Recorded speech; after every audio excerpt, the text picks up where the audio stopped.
Preste atenção nos pontos escuros na parede. A câmera se aproxima e elas se movimentam. São baratas, das grandes. Ao lado, a comida é um banquete para os insetos. Acredite, isto é uma cozinha. As panelas estão espalhadas, sem tampas. A carne que deveria ficar na geladeira foi deixada numa bacia. Também há pedaços de frango na pia. A despensa está cheia de panelas e alimentos em sacos de lixo. E claro, mais baratas, centenas delas. As imagens exclusivas foram gravadas há 2 meses. A cozinha, conhecida como Paraíso das Baratas, fica na penitenciária regional Irmão Guido, na zona rural de Teresina. Daqui saem as refeições diárias para 350 presos.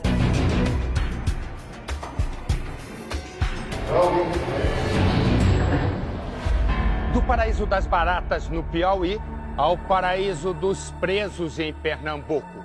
O complexo penitenciário Aníbal Bruno, no Recife, coleciona títulos. É o maior presídio do país, com 5.000 presos. É o pior presídio do país, segundo o Conselho Nacional de Justiça. É o pior presídio da América Latina, segundo a Organização dos Estados Americanos. Com o triplo da lotação, a situação no Aníbal Bruno está fora de controle. Rebeliões, mortes, planos de fuga em série. Na penitenciária, que deveria ser de segurança máxima, o lema dos presos é a liberdade.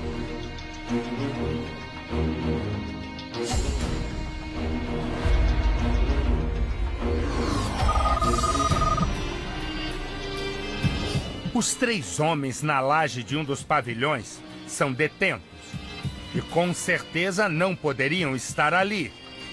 Lá de cima é possível conversar com quem está do lado de fora. É assim que muitas encomendas clandestinas são feitas. E é para a laje que celulares, drogas e armas são arremessados. Os poucos policiais militares no presídio circulam pela guarita bem em frente, mas pelo jeito, eles não estão preocupados. Veja que há dezenas de antenas de TV e equipamentos de ar-condicionado. São obras dos presos para assegurar o conforto nas celas. Ar-condicionado split dentro da unidade prisional. Em dias quentes como o de hoje, a turma usa a laje para tomar sol e se refrescar com o banho na caixa d'água. É que a piscina feita por eles foi interditada na última vistoria. Este aí botou até uma sunga amarela para se bronzear. Tem um que tá só de cueca, tá vendo? Na caixa d'água. Só pode subir para fazer algum serviço os presos autorizados que são concessionados e devidamente identificados. Aquela situação em que os presos estão ali, das duas uma, ou eles estão tramando alguma coisa ou estão consumindo drogas. Ah, filho, vou trocar. Já. Estas imagens foram gravadas há 4 dias. O homem que tem as chaves e os cadeados do pavilhão não é um agente penitenciário. Quem controla a entrada e a saída dos presos também cumpre pena. Aqui tem quantas celas? Tem quantas celas? 11 celas? 8 celas. 450 pessoas. Hoje quem manda na cadeia, infelizmente, é o preso. Sem controle, os presos fazem a festa. O homem de boné vermelho enrola um cigarro de maconha e fuma ali mesmo no pátio. Já outros falam por horas seguidas ao celular. Além do telefone, este aí exibe um facão na cintura. Aliás, os chefões do presídio, como são chamados, adoram se exibir armados. Quem cruza o caminho deles leva a pior. O preso ensanguentado teve quase todo o braço decepado. Para continuar vivo, ele prefere se calar. Mas muitos parentes denunciam. São detentos viciados em drogas e com dívidas. Quem não paga os traficantes presos perde parte do corpo ou a vida. Eles me telefonam e dizem, tá devendo tanto e tem que pagar, senão a gente mata, tu sabe como é. Tá devendo, tem que pagar, ou paga ou morre. De volta ao Piauí, onde baratas fazem a festa na cozinha.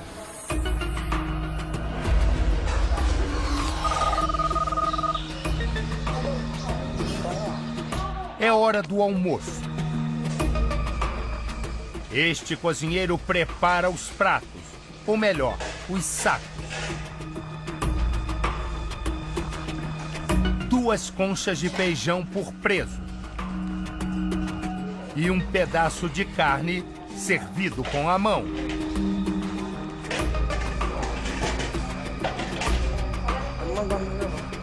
Ele segue até uma das celas. O grupo está faminto.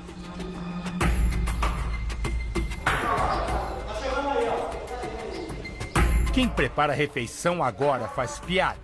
Depois botar o café, viu? Um dos presos diz que a comida veio caprichada.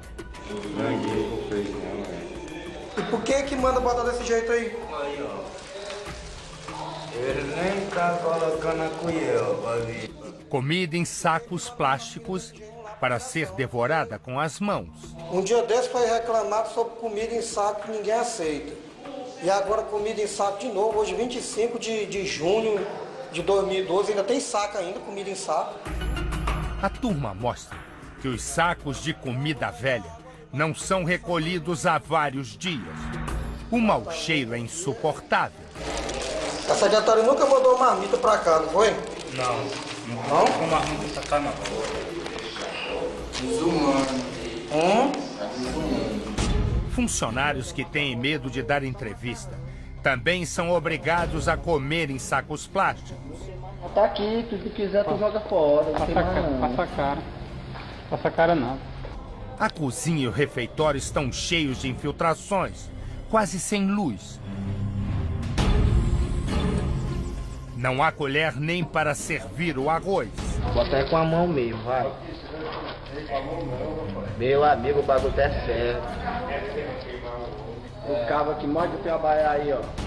Tem uma vazia pra comer.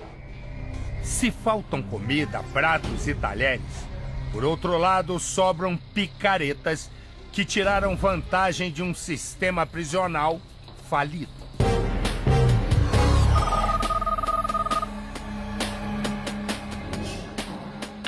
O homem de camisa listrada é um preso que tem a chave do depósito de alimentos.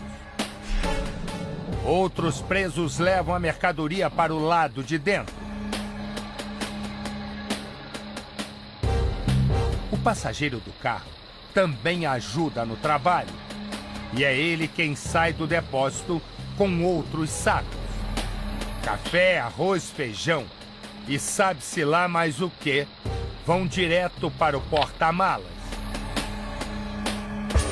Depois da denúncia, a Secretaria de Justiça do Piauí trocou o fornecedor de alimentos e a direção do presídio. O governo do estado também promete novas cozinhas até o fim do ano, sem baratas e com talheres e pratos para todos os criminosos.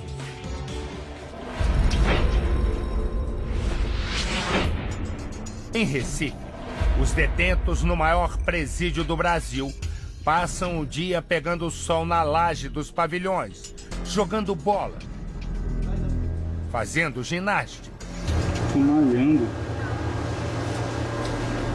Com direito a churrasquinho e bebida. É bisteca, é? É bisteca, é? Comida é o que não falta.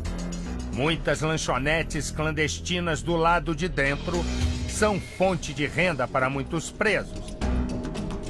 Nesta foto, a placa Big Lanche numa das celas não deixa dúvidas. O negócio é escancarado. As peruas que se aglomeram na porta do presídio são de entregadores.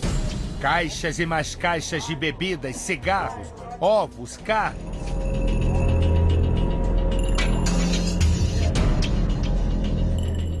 Agora é a vez do caminhão de água de coco. Muito abuso.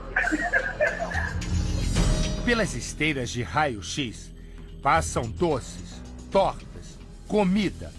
Comida para um batalhão. Só aqui são mais de 40 bandejas de bolo. Quem distribui a mercadoria está vestido de uniforme laranja. São presos responsáveis por serviços internos e que têm acesso livre aos pavilhões. Dinheiro vivo e sem atraso. O acerto do que chega é feito pelos presos donos do negócio ilegal. A mulher de um deles diz que os internos não gostam do que é servido de graça pelo presídio. A galinha fede, a carne é crua, o feijão é duro, o arroz é queimado. Nada funciona, nada presta. Então, se tirar as cantinas, quando a gente chegar, não vai ter nada para comprar, não vai ter um hambúrguer para comer, não vai ter um almoço para comprar, a gente vai passar o dia todo de fome. É, professor, não tem comida em sacos e o banquete das baratas. Fartura e liberdade em presídios com mordomias de hotel. Afinal, viver em presídio no Brasil pode ser um inferno ou paraíso, uma questão de sorte ou de azar.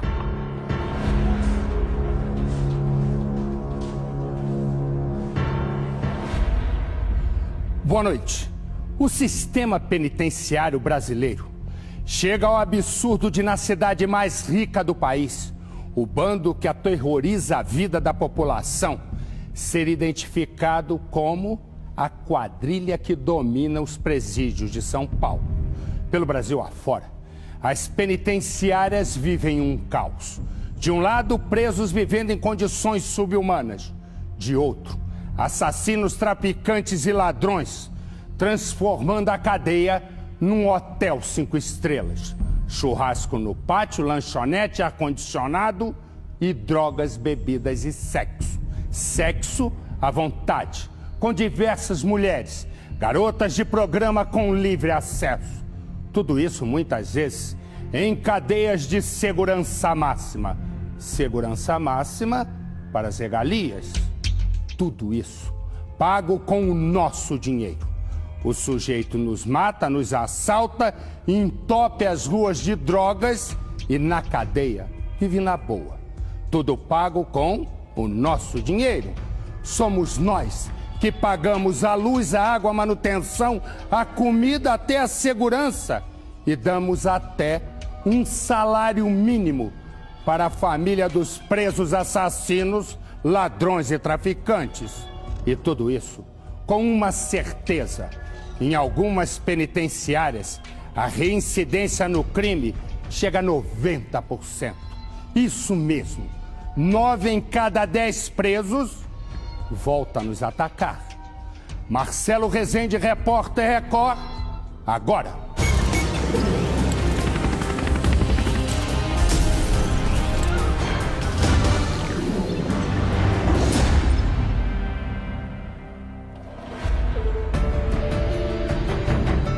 O dia de visita íntima na penitenciária Aníbal Bruno.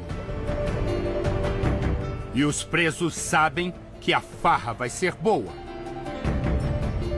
Com uma câmera escondida, entramos na unidade.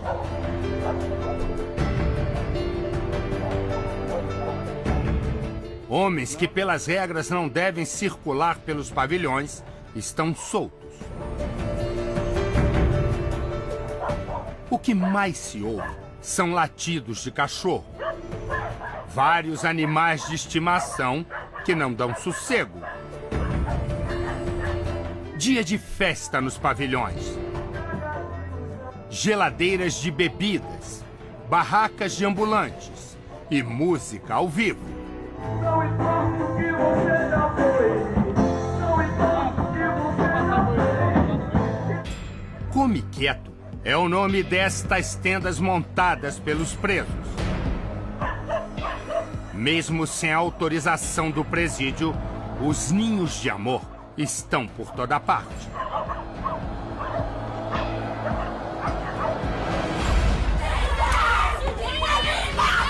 Quando anoitece, o clima esquenta.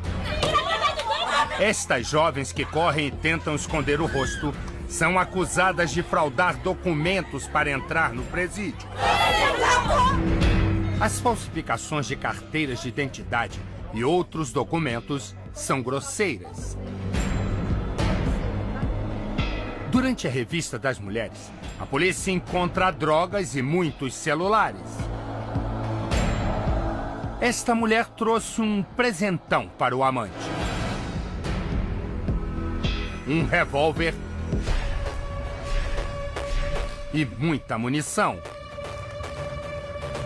Parentes dos presos denunciam. As jovens são garotas de programa, muitas delas menores de idade. Foi que você descobriu que elas estavam fazendo sexo? Porque a gente fica sabendo que a carteirinha disse, a mãe de um preso disse, saiu e disse, sujou ela. A maioria diz ser namorada de preso e nega se prostituir. Uma delas está grávida. Estava entrando então lá com um documento falso, né? Não sei não. Você foi pego com um documento falso. E foi. Sabia não. Agentes penitenciários disseram. Foi mesmo. Foi. Tá certo. Já esta mulher não esconde o que veio fazer aqui. Bem muito sexo, bem muito amor e pronto, meu filho. Somente isso. Eu tenho pra dizer, mais nada. Ia pra lá namorar mesmo. Não é de hoje que menores se prostituem em presídios. No ano passado, uma adolescente de 14 anos foi estuprada durante 4 dias por presos da colônia agrícola Heleno Fragoso, a 50 quilômetros de Belém. Quando falava pra eles, para, eles começavam a bater na gente. Eles começavam a me bater. A menor disse que fugiu da casa dos pais e foi levada até o local por uma mulher. Aceitou fazer sexo com os presos em troca de R$20. O diretor do presídio e 20 agentes penitenciários foram demitidos. No presídio do Recife, das 10 mulheres flagradas com identidades falsas, 9 são menores. Mas apenas uma confessa. Recebe R$30 para fazer sexo com os presos. Existiam adolescentes de até 14 anos de idade que visivelmente você percebe que é um adolescente. A unidade prisional não está tendo total controle do seu espaço. A única menina que admitiu participar do esquema de prostituição dentro do presídio Aníbal Bruno, no Recife, tem 15 anos e mora aqui na zona sul do Recife. O que a gente pode perceber é que ela mora num condomínio de classe média, um condomínio bastante bom, fechado, com segurança. Então a gente quer conversar com ela. Nós não marcamos entrevista, mas a gente vai tentar conversar com ela e com a família para saber como era esse esquema e como era viver dentro de um presídio, como era passar algumas horas lá dentro. Vamos lá? Tentar. Nossa equipe se identifica na entrada e pede para falar com a família da adolescente. O condomínio é grande. Por 10 minutos, os seguranças tentam localizar os moradores. Eu vou passar o telefone para ele, viu? Finalmente, alguém atende a ligação no apartamento e pede para falar com o repórter. Quem está ao telefone diz ser o pai da menor que se prostitui e não quer conversa. Deixa eu só falar com o senhor o seguinte, ó. Alô? Não, que a gente tá fazendo uma reportagem até... Eu sei que você... Deixa eu só... Ele desligou o telefone, não quer falar. Diz que não dá entrevista sobre o assunto, que não fala sobre o assunto. Seguimos caminho para outro bairro, desta vez na periferia do Recife. Vamos tentar localizar a casa da família de uma outra menor. Ela também é acusada de fazer programas no presídio.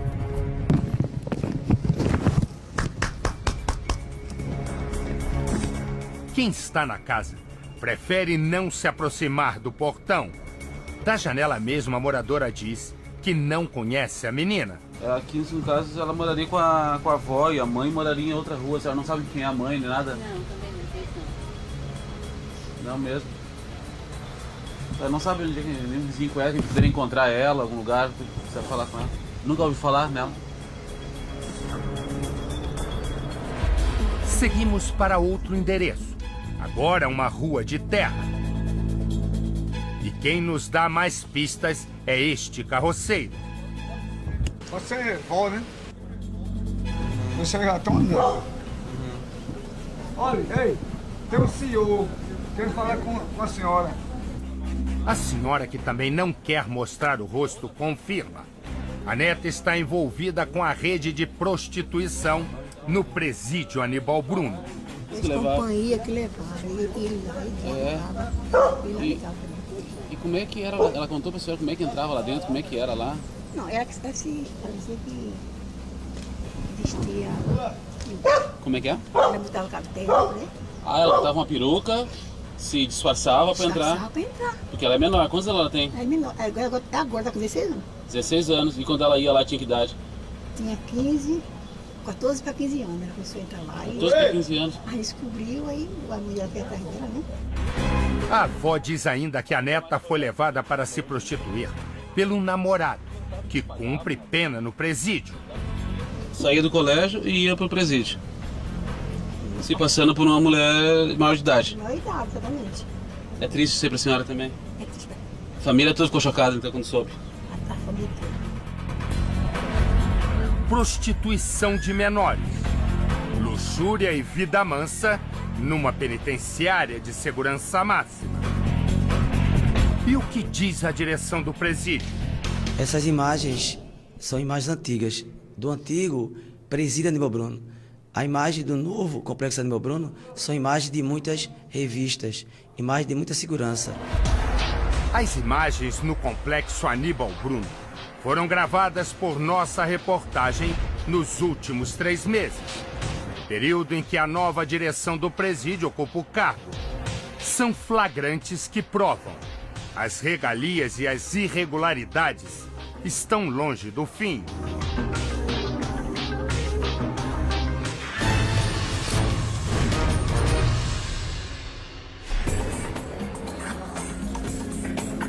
Não é só o Brasil que enfrenta problemas de superlotação. Os Estados Unidos têm o maior número de presos do mundo. 2.300.000 pessoas estão atrás das grades, quase a população inteira de uma capital como Belo Horizonte. No estado americano do Arizona, a alternativa é no mínimo curiosa. O que parece ser um acampamento militar no meio do deserto, na verdade é um presídio de lonas. No lugar de fardas, cuecas, meias e algemas cor-de-rosa. Foi a forma que a direção encontrou para desmoralizar os valentões do crime. A vida é como a de um quartel. You will address everybody here as ma'am, sir, or officer. Does everybody understand? Yes, sir. Os presos acordam às 5 da manhã. Gotta get my life straight. Gotta get my life straight. Fall back in intake. Fall back in intake. São eles que limpam as estradas.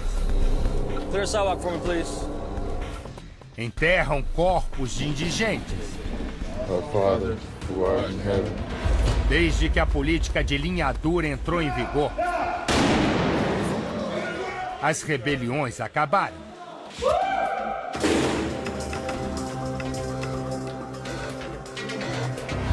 Não bastasse o que acontece dentro das celas, ainda tem o que acontece antes de abrir o portão da cadeia.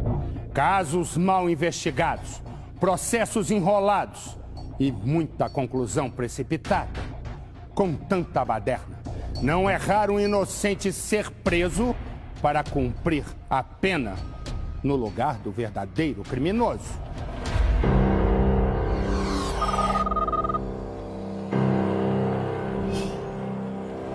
Me sinto mal, Angústia. Olhos cheios de lágrimas.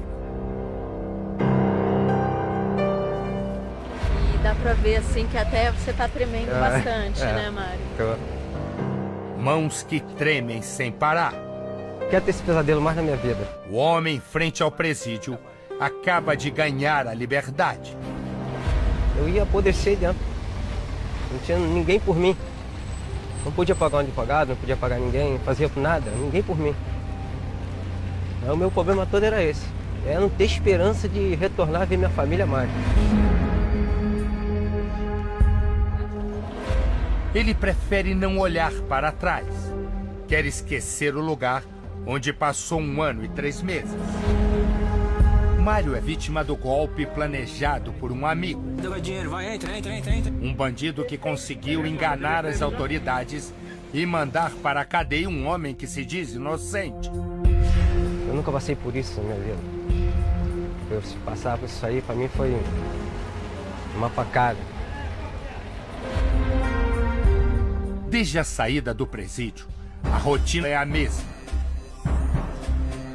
De mochila nas costas, ele sai de casa e passa o dia à procura de emprego. Eu só vim perguntar se tem serviço aí de pedreiro, pra fazer algum serviço de obra aí. Não tem, né?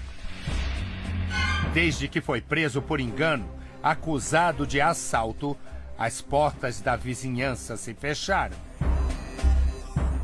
Qualquer um da gente aqui no local que a gente mora tem receio, não dá emprego, não. Por quê? Porque já foi um preso. O drama começa quando Mário vai trabalhar de pedreiro na casa de um amigo na zona sul do Rio. Durante a semana, ele dorme no porão da obra e assim economiza o dinheiro da passagem. Mário não percebe, mas o patrão rouba a carteira de identidade dele e troca a foto. Meses depois, o tal amigo é preso ao assaltar um motorista.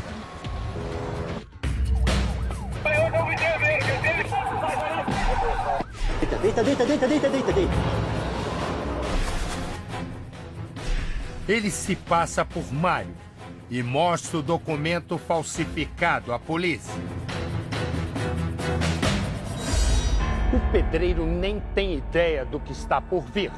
A justiça manda prender o assaltante, que escolhe as vítimas em carrões de luxo. O assaltante usa uma estratégia.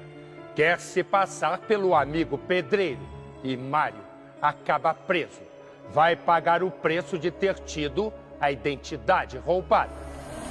Mário é preso ao procurar atendimento médico nesse hospital público, quando apresentou a segunda via da identidade. O pedreiro vai viver atrás das grades por 1 ano e 3 meses, condenado pelo assalto que não cometeu. Este defensor público conta que Mário só conseguiu provar inocência com a ajuda de um colega de presídio, que por coincidência também era parceiro de assalto do ladrão de identidade. E ele veio e me relatou: o doutor, o Mário não tem nada a ver com isso, o Mário nunca foi bandido. Quem fez isso foi o Ronaldo era parceiro. E o Ronaldo? Cadê o Ronaldo, Pedrão? Ah, o Ronaldo já morreu, doutor. Fora da prisão, a vida também não está fácil. Vai de casa. Ao pedir emprego, Mário ouviu 20 vezes a palavra não. Serviço não tem nada de pedreiro aí não? Tem nada de pedreiro aí não? pai de família carrega na volta para casa a responsabilidade de criar 3 filhas pequenas. A família sobrevive com R$300 que a mulher de Mário ganha por mês como empregada doméstica. Mas o dinheiro não é suficiente para sustentar as 3 filhas do casal. Tanto que aqui na despensa, olha, se a gente olhar, só tem arroz, uma lata de óleo, feijão, e na geladeira a situação não é diferente. Vou abrir aqui, tem gelatina, alguns ovos, isso tudo água, e ali embaixo um pouco de cebola. Eu comprei umas coisinhas ali que vocês viram ali e não sobrou dinheiro para comprar o remédio. Aí fica difícil, né? Descanso foi resfriada, só que eu teve já pneumonia por falta de ter remédio. Pelo erro, a família vai receber do Estado uma indenização. Um ano e 3 meses. Sou presa. Longe da família, dos filhos. Muito triste.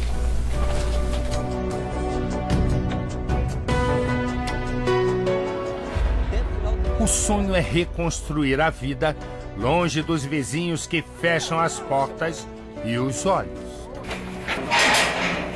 Dos casos em que inocentes cumprem pena no lugar dos criminosos. Eu pedia tanto a Deus, oh Deus, coloca essa pessoa culpada frente a frente uma com a outra, e colocou. Prenderam um homem trabalhador, pai de família, inocente, e devolveram para a família um homem doente, confuso, sem condições até de conviver com as próprias filhas. Instantes aqui no Repórter Record.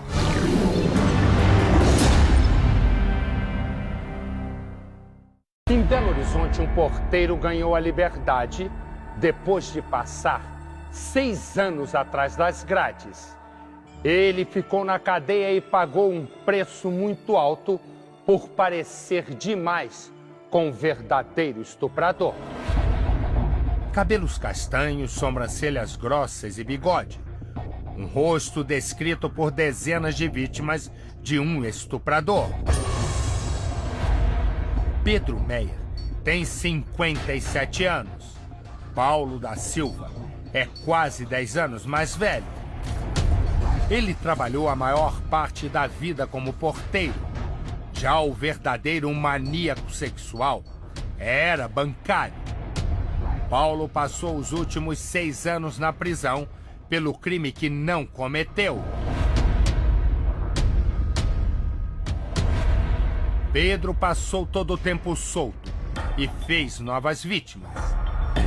Mal sabia ele que ao andar de cara limpa pela rua, seria reconhecido e denunciado. O tempo não foi suficiente para apagar o trauma de criança de uma mulher que hoje tem 26 anos. Uma das vítimas ia de carro para o trabalho. Ao passar nesta rua, percebeu que havia um rosto conhecido aqui na esquina. Era o estuprador, que mesmo de longe e 15 anos depois, acabou sendo identificado pela mulher que estava ao volante. Apesar do susto, ela decidiu dar a volta no quarteirão, disposta a seguir cada passo do maníaco. Pedro anda pela calçada, atravessa a rua e entra neste prédio. A vítima liga para o pai, que chama a polícia. O estuprador é preso no apartamento da mãe.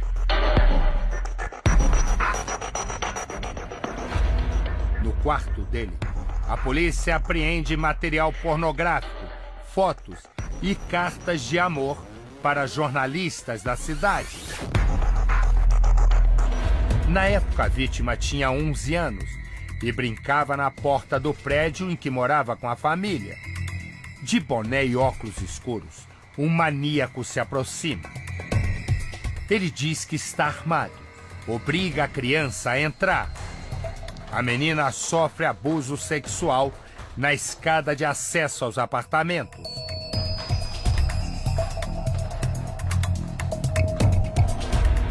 O pai diz que a filha nunca mais esqueceu a fisionomia do estuprador. ela avistou o agressor, que o reconheceu imediatamente. Ele foi eu imagino, não teve dúvida nenhuma. Eu pedia tanto a Deus, oh Deus, coloca essa pessoa culpada frente a frente uma com a outra. E colocou. Depois de preso, Pedro foi reconhecido por 16 mulheres e confessou alguns dos crimes. A maioria das vítimas era criança de classe média. Chegou a abrir a calça, mandou a gente pegar nele. A polícia diz que pelo tempo que ele agiu, durante quase 20 anos, o número de vítimas pode ser bem maior.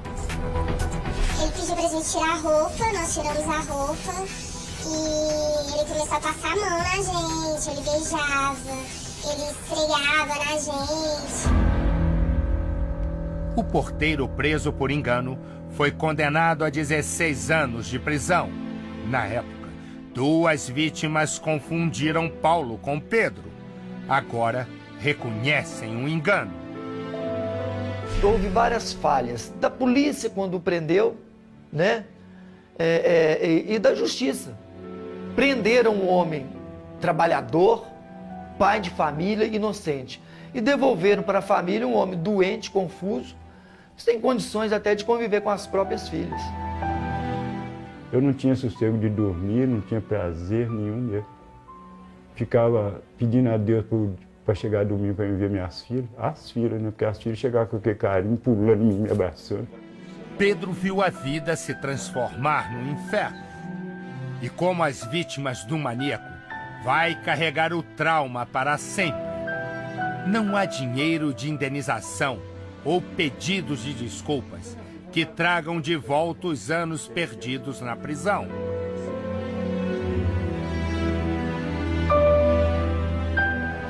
O exemplo que vem de fora: disciplina rígida e programa de recuperação de presos. As regras são bem mais rigorosas. Atividades com o tempo cronometrado. Banho racionado e comida também. Em instantes, aqui no Repórter Record. Fora do Brasil, não faltam exemplos do que fazer com o preso. Por um lado, uma disciplina rígida, que não dá espaço para rebeliões ou abusos. Por outro, um programa de reeducação, que acaba cumprindo o verdadeiro papel da cadeia: recuperar o criminoso para a sociedade. Assassinatos, crimes no trânsito, assaltos. A cena de agora nada lembra o passado violento destas presas. O comportamento mudou desde que os cães se tornaram companheiros de cela. Filhotes atrás das grades é o nome do projeto que revolucionou a rotina de penitenciárias femininas nos Estados Unidos.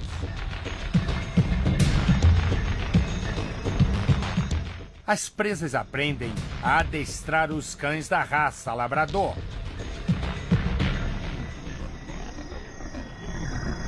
Depois de 1 ano e meio, os animais vão trabalhar para a polícia americana. Animais preparados para o combate ao terrorismo e ao tráfico de drogas. E presas prontas para uma nova vida. 2.500 brasileiros estão atrás das grades no exterior por crimes como assassinato, tráfico de drogas e assalto.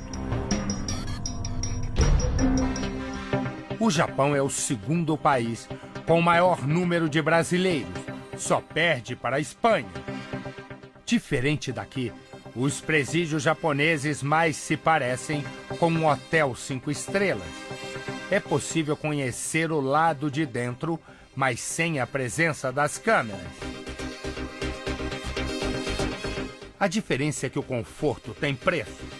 As regras são bem mais rigorosas.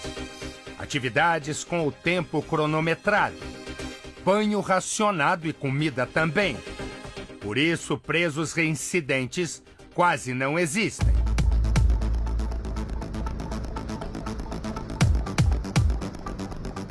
Quem passa por aqui não sente saudades. Em São Paulo, celas superlotadas são comparadas às masmorras dos presídios da Idade Média, sem iluminação nem entrada de ar. Nesta penitenciária feminina, presas são obrigadas a usar miolo de pão como absorvente íntimo. O maior sistema prisional do país acumula 180 mil presos. No último mutirão carcerário, 2.300 deles conseguiram a liberdade depois que processos finalmente foram analisados. Boa parte do poder público, dos poderes executivos dos estados, que são os tradicionais gestores da questão penitenciária no Brasil, eles se demitiram das suas funções junto aos grandes presídios, que hoje são dominados por facções criminosas e não são dominados por agentes do Estado. Hoje, o cárcere apenas retira de circulação o sujeito durante determinado período de tempo. Não tem servido para outra coisa. Pelo contrário, tem servido como um fator criminoso, de estímulo à criminalidade, na medida em que nenhum trabalho é feito com essa pessoa enquanto ela está presa. Presídio Central de Porto Alegre. As cenas de abandono e descaso das autoridades também impressionam. A maior penitenciária do Rio Grande do Sul está com o triplo da capacidade.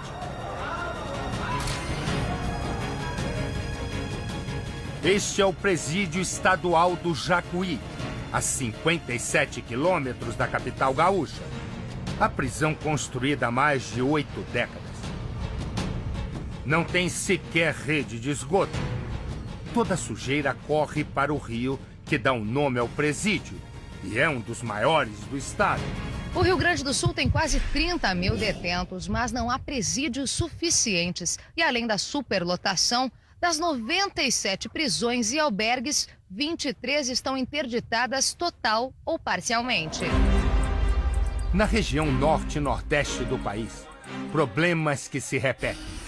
6 em cada 10 presos ainda aguardam julgamento. Situação denunciada nas músicas feitas atrás das grades.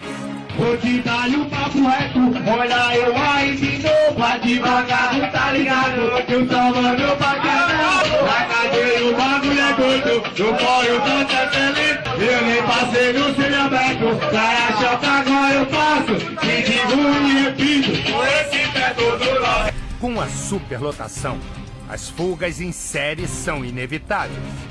Em apenas um ano, 10% dos presos do único presídio do Amapá escaparam.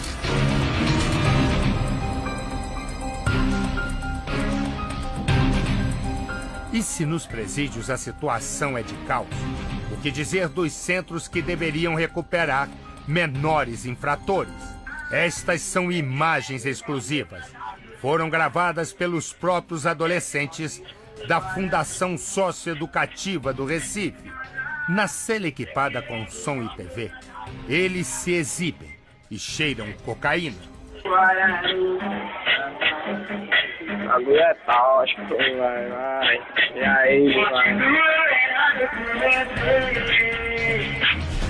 Consumo de drogas e violência.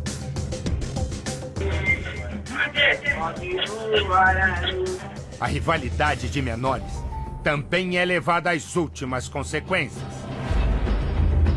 Há 2 meses, um dos internos foi esfaqueado e espancado até a morte. Foi num dia de rebelião.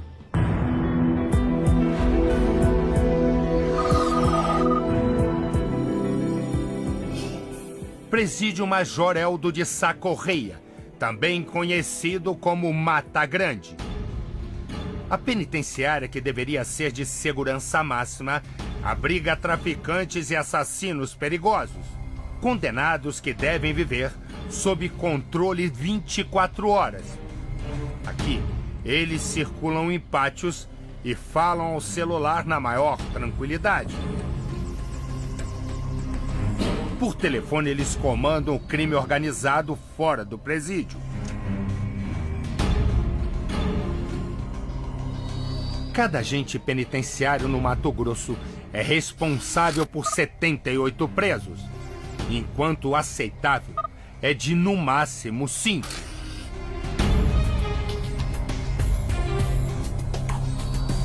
Um sistema prisional falido, onde os criminosos se tornam ainda mais criminosos. Em instantes aqui, no Repórter Record.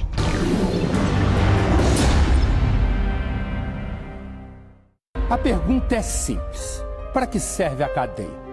Primeira resposta, para punir e recuperar o homem para a sociedade. Pois a resposta está errada. A cadeia no Brasil serve, em primeiro lugar, para o criminoso se tornar ainda mais criminoso. É como se fosse um doutorado. Segundo, a lei no Brasil não reflete o mal que o bandido causou a um de nós. Os presos têm todas as regalias, as benesses, como indultos do Dia das Mães, no Natal, do Dia dos Pais, do Dia do Papagaio, do Dia de São Nunca. E eles saem da cadeia para aproveitar o tempo livre para praticar novos crimes. Se o preso trabalha na cadeia, a regra é simples. Para cada 3 dias no batente, menos 1 de cadeia. E ainda existem a liberdade condicional, o regime semiaberto, enfim, facilidades para quem matou, roubou, traficou. Facilidades não faltam. Nós, as vítimas, somos apenas um pano de fundo para um teatro que começa na investigação e vai até o tribunal do júri, onde uma frase explica tudo à perfeição. No tribunal do júri, são 7 jurados para escolher quem é o melhor advogado. E se isso não resume tudo, me diga mais. Me diga o que você pensa. Entre no portal R7 e deixe lá a sua opinião. Uma boa noite e até domingo que vem.